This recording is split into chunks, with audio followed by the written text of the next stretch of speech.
আসসালামু আলাইকুম। আমি শামীম আলী চিশতি আজকে আপনাদের সামনে একটি আলোচনা নিয়ে আসলাম।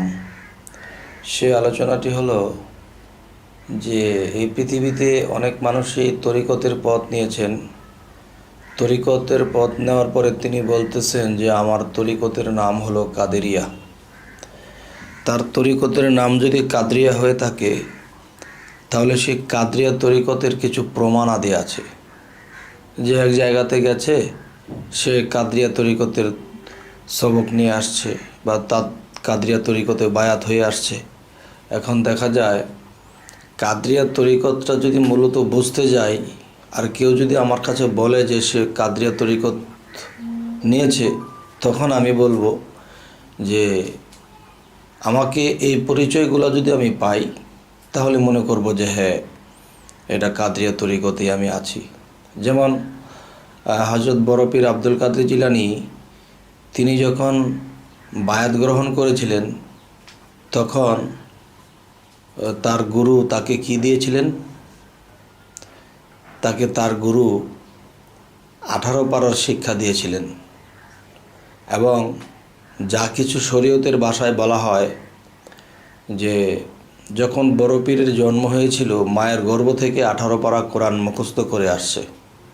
তাহলে আমাদের ব্যাখ্যা বিশ্লেষণে যা আসে যে একজন মানুষ যখন বায়াত গ্রহণ করে তখন তার নতুন জন্ম হলো, আর সেই নতুন জন্মেই সে কী পাইল? যে এই 18 পারার শিক্ষা পাইল। যেমন 30 পারা, 30 হরফে 30 পারা। 30 হরফে যদি 30 পারা হয়ে থাকে তাহলে এক একটা হরফের মধ্যে এক এক পারা লুকানো আছে। তাহলে 30 হরফে 30 পারা, তাহলে এক একটা হরফে যদি এক একটা পারা লুকানো থাকে তাহলে কি বুঝতে হবে? 18 হরফে 18 পারার গুণ ক্ষমতা নিয়ে এই পৃথিবীতে আব্দুল কাদের জিলানী তিনি জন্ম নিয়েছেন। আচ্ছা, সেই জন্মটা শরীয়তের ভাষায় মায়ের গর্ভ থেকে মুখস্থ করে আসা। আরেকটা তরিকত বা হাকিকত ও মারিফতের দেশের ভাষায় এটাকে বলা হয়েছে যে তিনি যখন নতুন করে এই পৃথিবীতে কোনো অলি আউলিয়ার হাতে বায়াত গ্রহণ করলো তখন তিনি 18 পারা সেই জন্ম থেকেই লাভ করলো। আর মুরিদ যিনি প্রথম হলো, এটাকেই আত্মার জন্ম বলা হয়। আচ্ছা, যাই হোক, এখন দেখা যায় যদি কেউ বলে যে আমি কাদরিয়া তরিকতে আছি, তখনই তার প্রমাণ আমি তার কাছে চাইব যে তোমার মধ্যে যে তুমি 18 পারার যে 18টা হরফ আছে, এই 18টা হরফ তুমি কি তোমার মধ্যে দেখেছো? তোমার মধ্যে কি তুমি পেয়েছো? তোমার গুরু কি তোমাকে সে 18 হরফের শিক্ষা দিয়েছে?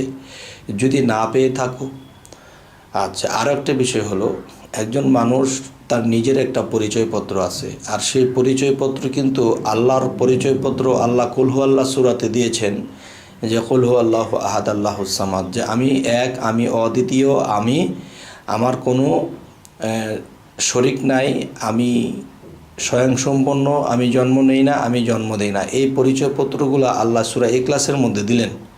তাহলে আমার একটা পরিচয় আছে, আমি যে পৃথিবীতে এসেছি সেই পরিচয়টা কি? আমার দেহের মধ্যে, আমার দেহ কোরআনের মধ্যে এই কথাগুলো কোথায় লেখা আছে? হে জগতবাসী, একটু লক্ষ্য করবেন যে আমার দেহ কোরআনের মধ্যে এই কথাগুলো কোথায় লেখা আছে এবং আমার দেহ কোরআনের মধ্যে এই 18 পারা কোথায়, এই 18টি হরফ কোথায়, এবং এই 18টা হরফের মধ্যে দেখা যায় 18টা স্থানে স্থান নিয়েছে এবং কোন কোন স্থান এবং সে কোন কোন জায়গায় কে বসত করে, কোন কোন হরফে কে আছে। এই বিষয়গুলো যার যার গুরু মুর্শিদ বায়াতের দিন দিয়ে দেবে। শুধু মুরিদ হলেই হবে না, মুরিদের মধ্যে এই জিনিসগুলো দিয়ে দেওয়া হবে। আচ্ছা, এরপরে আমি কে, আমার পরিচয় কি, এবং আল্লাহ যে আমাকে সৃষ্টি করেছেন তার প্রমাণ আমার দেহ কোরআনের মধ্যে কোথায় লেখা আছে? যা দেখি না দুই নয়নে তা বিশ্বাস করিব না গুরুর বচনে। তাই আমি আজ আপনাদের সামনে এই কথাগুলো কেন আনলাম? যদি কেউ বলে যে আমি কাদরিয়া তরিকতে আছি, তখনই আপনি বুঝতে পারবেন তাকে জিজ্ঞেস করলে যে তুমি কি তোমার পরিচয় পেয়েছো? যদি পেয়ে থাকো তাহলে তোমার সেই পরিচয়ের কথাটা তোমার দেহ কোরআনের মধ্যে কোথায় লেখা আছে? আরও একটি বিষয় হলো যে তুমি যে বলতেছো কাদরিয়া তরিকতে বায়াত হয়েছো, তাহলে কাদরিয়া তরিকতের যে ধারা, সেই ধারার মধ্যে আরেকটি ধারা হলো যে এই যে কালেমা, এই কালেমা আল্লাহ মুহাম্মদ সাল্লাল্লাহু আলাইহি সাল্লামকে দিয়েছেন, এবং তিনি যখন বিদায় নেবেন দেহ ত্যাগ করে যখন বিদায় নেবেন, তখন কিন্তু এই জিনিসটা বেলায়েতের যুগে ছেড়ে দিয়ে গেছেন। তাহলে এই কালেমাটা মানব দেহের মধ্যে আল্লাহ কোথায় ফিটিং করেছে, কী অবস্থায় আছে, এবং সেই কালেমাটা দেখাইয়া আমার মুর্শিদ আমাকে মুরিদ করবেন।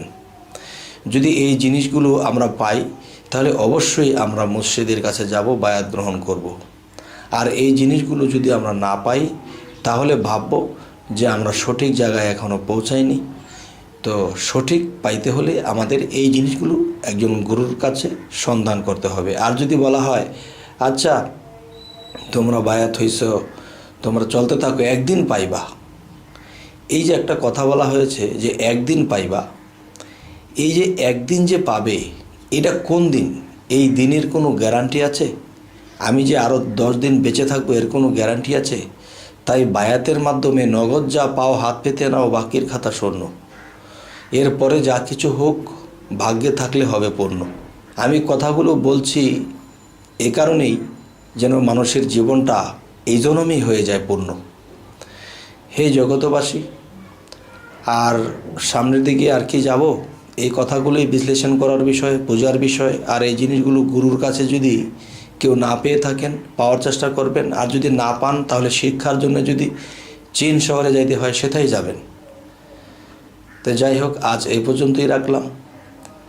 সকলেই ভালো থাকবেন। আল্লাহ হাফিজ।